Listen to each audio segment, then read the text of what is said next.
Well, good afternoon. It's Martin Kobald again with another episode of In the Kitchen with Martin Kobald. And I'm sitting here now today with Chef Alain Hostert from Luxembourg. Hello everyone. How are you doing? Feeling fine. Quite a little bit hot here. A little bit hot here in Dubai, but Yes. you know what? We can handle it. Yeah, 35 degrees in shadow, but it's great. Yeah, well, you know, if a chef can't take the heat, then he should get out of the kitchen. You know? We can't wait to jump in the pool. So We will do the waiting pool a for little it. bit later. Anyway, Alain is also the Continental Director of Europe Central. Exactly. And sitting on a board of Worldchefs, which is fantastic, doing a great job. But you also got like a little side job, you know, like you're teaching in the school in Luxembourg. And we were the last couple of days we were talking about it. You were telling stories, etc., etc. And I'm very envious. Yeah. You know, I've got a little school in South Africa, and what you guys are doing is just mind blowing. You know, so please tell us a little bit about it. So Luxembourg, small country for the most people who don't know it. So Like it's 60 by 90 kilometers or something. 80 on 60 80 on kilometers. 60. Yeah, like 623,000 people living there. So really small, but high quality. So let's say that education is really important for our government, and they also put a lot of money inside schools. So that's one of the biggest chances that we're having. Yeah. Infrastructures are really great for working within. So I would even say like we have too much sometimes. Yeah. So first of things we're doing like classes, only 10 students. So in cooking, 10 students, because you have 10 cooking blocks. Yeah. So maximum 10 students can cook, because each one need to cook when they're preparing something.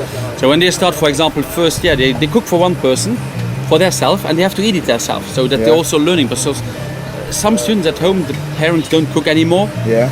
They don't eat so much fish or other things. So for them, it's really important. For us, it's really important that they learning the knowledge of different products, selection of products, different kinds of like fish, meat, and that we don't force somebody to eat something, but we ask at least to try it it once at least. Yes, yeah, exactly. Absolutely, yeah. And a nice hotel school.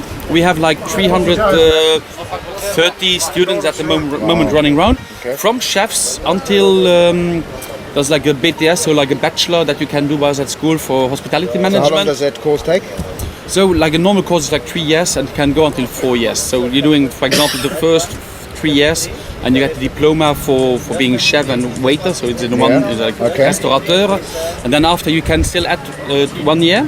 You get hospitality, and you can get at 2 years, so you can go until 6 years by us at school. Wow. But at the end, you don't have any practice anymore. It's only theory classes, everything in English, long internships. So you're going like for 6 months out of the country.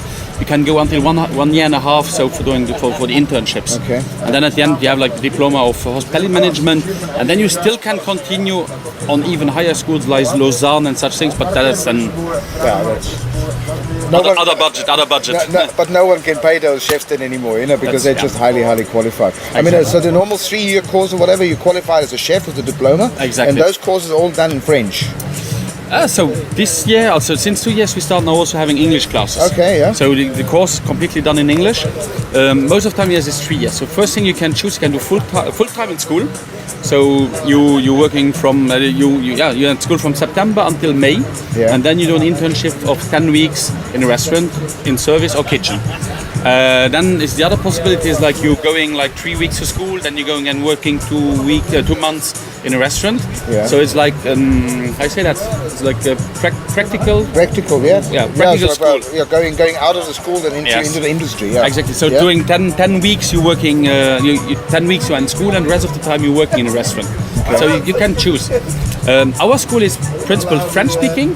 Yes, because Europe has me a lot of coming out of France. Yeah. But we've had that discussion for breakfast this morning. Exactly, and we're not going to go any deeper into that. No, but some of the students, absolutely, they are English speaking, so we can give them the possibility for doing it in English. Yeah. Exactly. Well, what I find amazing is, like, you know, Luxembourg being such a small country, taking a lot of care about education, which is obviously important, you know, globally. But also, I mean, the free school, the school is free. It's a free course, and it's not only people from Luxembourg. I mean, you told me there's like a large percentage of your students actually coming from surrounding countries like France, Germany, Switzerland, Belgium coming Belgium, from. yeah. So it's a governmental school, and it's Europe. So European Union. So that's quite important. So if somebody is coming or applying from another country, like German-speaking part of Belgium, or French, or from France, or from Germany, they can come. That's no problem. They just have to pass the rules like everybody. They have to present themselves. They have to like doing where we're speaking with them for 1 hour, looking if they will fit in the school, and also their language skills and their education skills. We are looking at, and then obviously, also if they got the passion for becoming a chef, of course, you know. Exactly. But sometimes I find it often in our school, you know, people coming in, you know, the first question is why you want to become a chef, you know. And if the answer is like I want to be like Gordon Ramsay or Nigella Lawson, you know, like a TV chef, you know, sorry, then it's not for the industry. We already got that request if you can learn TV chef by us at school. Yeah. So like that's like a new brand possibly, but we don't doing that. We doing that. Yeah. Okay. All right. Yeah. Well, I think it's important now. The big question is obviously we're all going through a very heavy time with COVID-19, you know, Corona all over the world. Youngsters coming out of school want to become chefs, don't really know, because obviously the hospitality industry globally, it's down on its knees at the moment. You know, it's very tough for everybody. So what would you say, is there still of course a big need for chefs, or for us to create chefs as educators?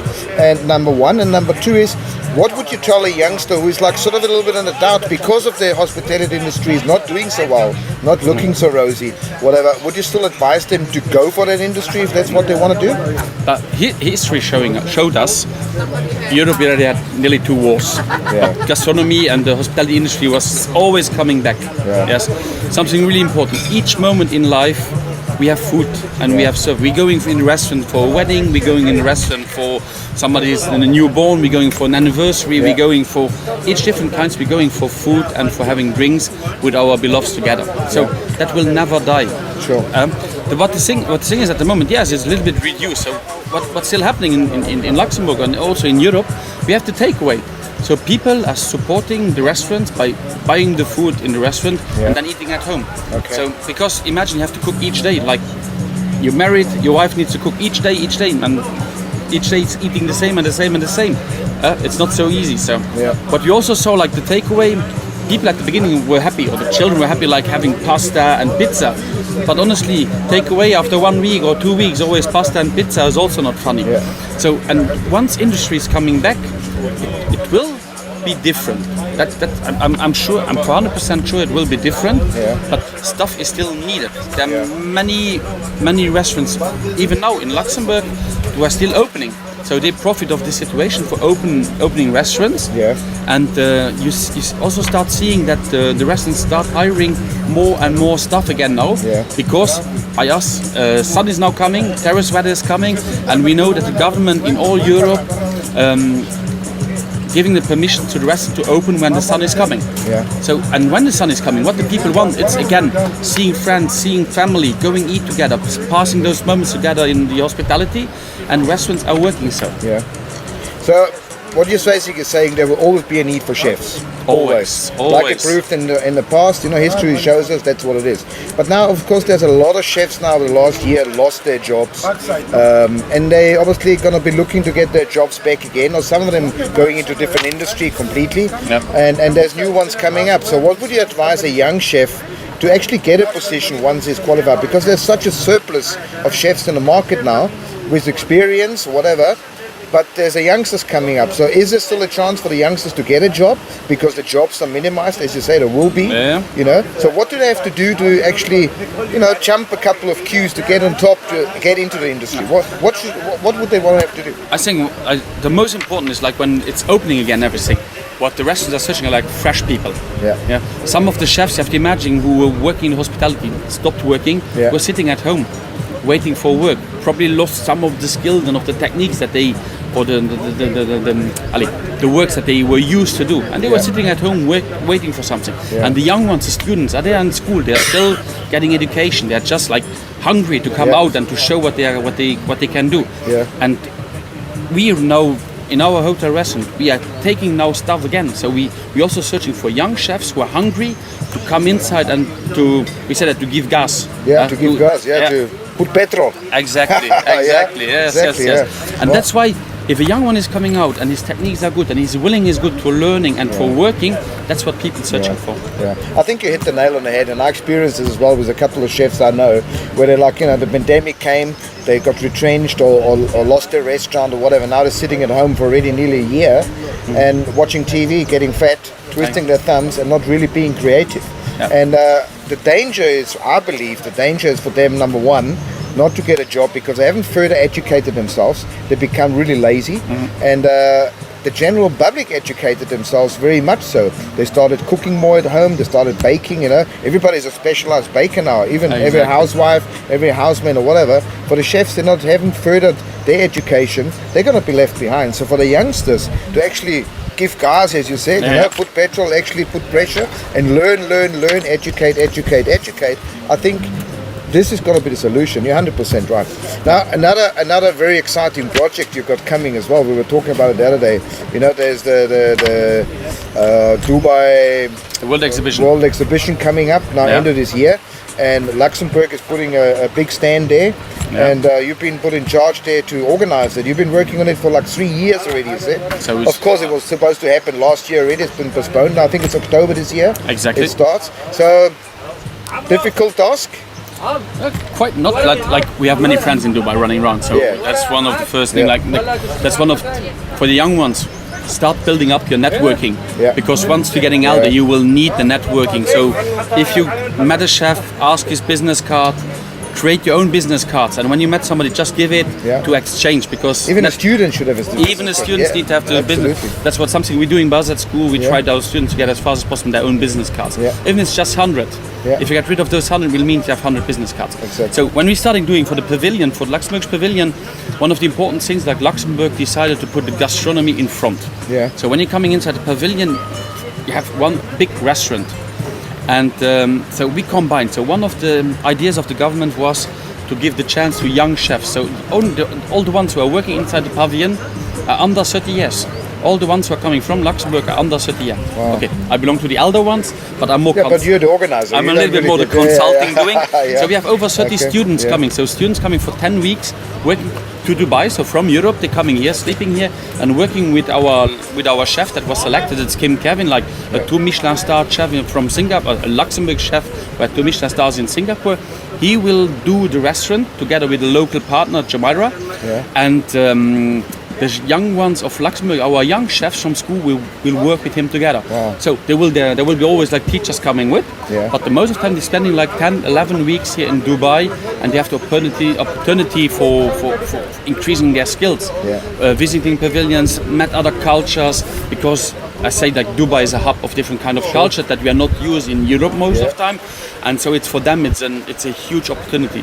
Like our principal was saying, like it's for them the possibility first to get better soft skills, like being friendly, knowing to speak with people, getting when you go in another country to still survive. That's also something important, because when you start traveling as a young person, at the moment it's not so easy.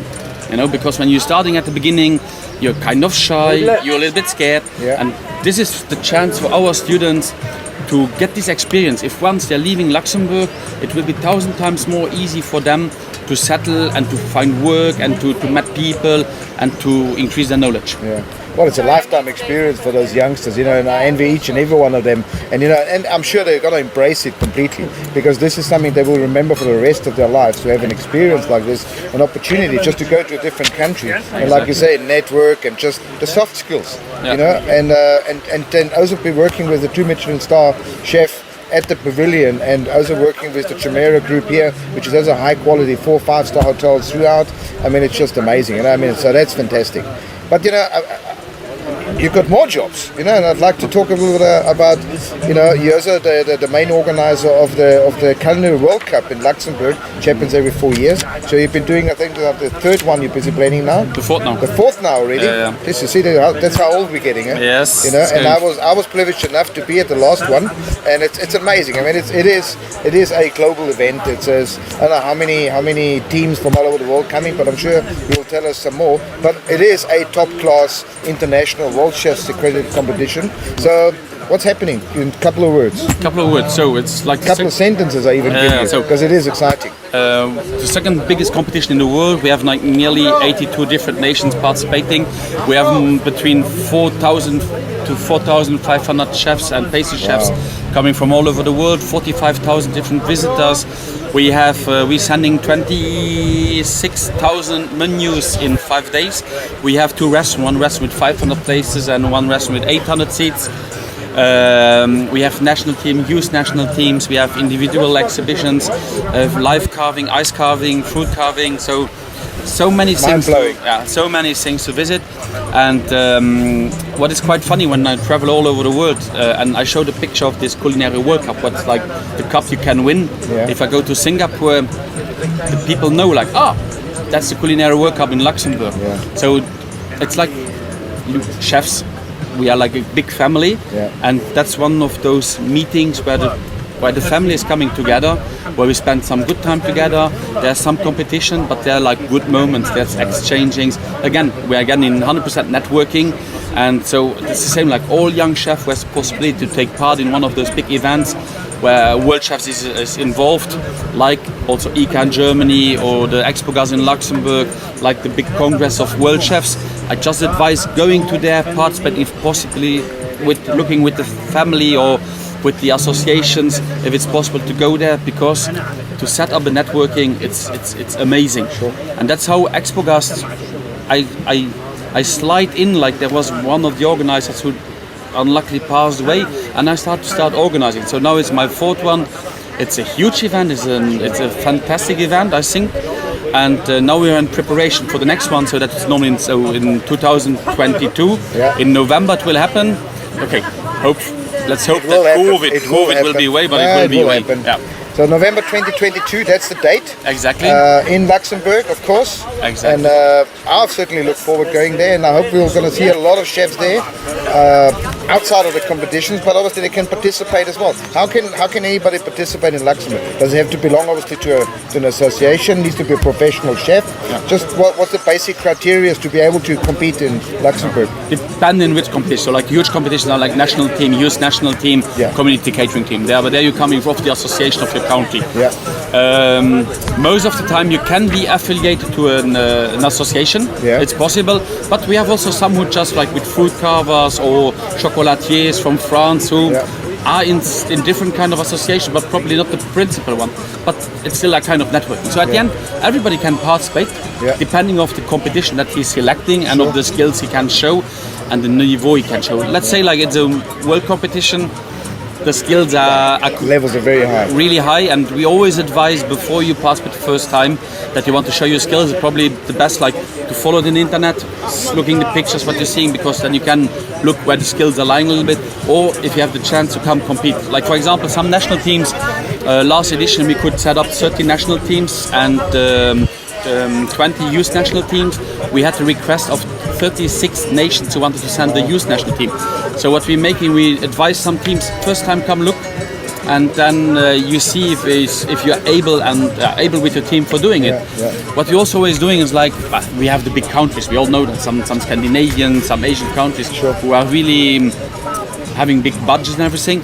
But we always give the chance to some smaller countries or countries where our heart is on to give them the possibility to also participate in the competition. Yeah, I think that I just wanted to get to that because we were talking about it the other day, because there's obviously a lot of countries, like a lot of African countries and even Asian countries, etc. Anyway, they just don't have the budgets like those big wealthy countries, you know. They just want to send a team, etc. And you guys, you know, you've got a bit of a budget on the side where you help those people, you know, with a lot of with ingredients or sometimes some good accommodation, etc., etc. And this is for me, it's it's definitely a highlight which needs to be put up right on top there, because this is what the end is all about. You were talking about family. We're a big family, the networking and everything, and this is so good to hear that a country, an organization puts a lot of funds aside to help the other ones as well. The ones that are not as privileged to have that type of money, and we're talking about euros, a lot of people haven't got the currencies to do that, and the sponsors and the support, etc., etc.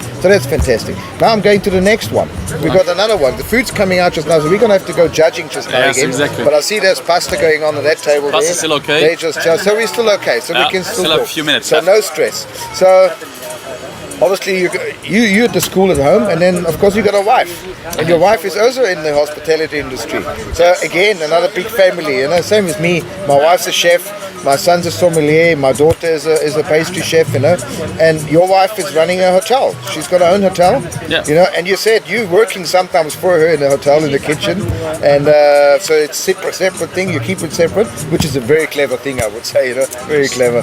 It keeps the relationship going very nicely. Exactly. So, and your wife obviously, she made a lot of plans within, throughout the pandemic. Obviously you guys have been asked to close the hotels, etc. No room sales, etc. So what did she do to survive? Because you showed me some details the other day, which was mind-blowing. Through lockdown, you made record sales. Yeah. How did that happen? So what first was starting like, okay, COVID, everything is closed. We were shocked. What are you gonna do? At the moment, the luck that we had luck that the hotel was still open, but not for people from outer country, or you had a special permission, or you had to work in a hospital for sleeping in the hotel. Okay. So what was happening? We still had a group of four or five persons inside the hotel who had this special permission, and they still had to stay 1 week. We could not throw them out, so we was like, okay, now we will find a way. We will serve them on the room, like breakfast and dinner. We will arrange something. And at the end, because we didn't stop working, the people all around, they saw like, oh, they don't put their hands in the pockets and doing nothing anymore. No, they are fighting, and that was the most important thing. So what started, like we needed like 5-6 days to switch over to takeaway, because takeaway was still allowed. And it all happened with a film, so like videos you've done. A small Facebook film, and we're sitting in the kitchen. I was amusing myself to build a hamburger, a burger, and to film it. Yeah. Put some music behind, some writings, and the day after we sold nearly 100 burgers. Wow. And so we went on and on with that one. So each Tuesday we made like a special burger. On Friday, Saturdays we made a special menu or a special plate. And at the end, the numbers were increasing. We had like this weekend was Easter weekend. We made like over 200 menus in a day. Or she made because it's like she's working with her brother in the kitchen, and she's doing the service. Ketchup, no need. So tasting is running on, like you're seeing. Yeah. Chef Uwe is hungry. Yeah, looks like it. Yeah. Yes. Yeah. So. But what's fascinating for me as well? Yes, you made all those little videos, those films, and you promoted it on Facebook and social media. And obviously, there again comes back to the network. You need to have the network to be able to do that. So it's a matter of building up. So it's not from one day to another. So you need to build it up with good quality social media. And then of course, you mentioned burger. But we were talking about you had foie gras, you're selling langoustines, prawns, or whatever. Yeah. So it's not that the people are just looking for normal, straightforward. No. You need to do something different. What you not get in a pizza place or pasta place or whatever. Yeah. Like it's like in Luxembourg, like in many countries, you have like a lot of Chinese restaurants, a lot of Italian restaurants. Yeah. So we're just looking which restaurants are still open around, and you saw like the most restaurants were closing, and most of the time people were, the pizza restaurant, Italian restaurant were open. So we want to do something else. It was the first one, the best quality as possible, as fresh as possible, each day fresh. Yeah. And then we had to choose between doing the takeaway in cold or do the takeaway in hot. And we decided to send hot, so people passing, get the food, come home, can eat it. They didn't have to prepare something anymore again at home. Like a fish platter, like seafood platter. At the beginning we were trying it and it was like high quality, high price. And at the end it was working fantastic. It's even still now, so after the pandemic, the restaurants still closed, they were open a little time. We put it on the menu and we're still selling it. People are traveling like 30, 45, 56 kilometers because Luxembourg is quite small and Luxembourgish people don't like to travel, so it's quite far away, 40 kilometers for traveling, for coming eating a seafood platter. So the people are sitting there. Takeaway also. Unbelievable. And they're like evenings we had like 100 seafood platters for takeaway. Wow. And that's a high budget, was like a whole lobster, oysters, the langoustine, some kind of mussels and everything. So really, and the people were searching for quality. We had like a farmer in the village. He had some beef meat to sell. So we bought everything. We sold like kind of tomahawks, fresh quality out of the village, and the people came for buying something better that they could buy in the supermarket. Because after a certain moment, people had enough of these, like I was saying, like of eating pasta and always eating the same frozen things. Exactly. And so they came back for eating some fresh food. Well, I think it's amazing, and I think you need to go back to work now because I see there's some chicken coming. You're the chicken head judge there today, but it's okay. Chef Uwe is there as well, so it's all good. We've got a good quality bunch of chefs here and judges. My fish is coming now as well, so I need to also go judging. But I say thank you very much. With pleasure. Very good. Thank you. See you.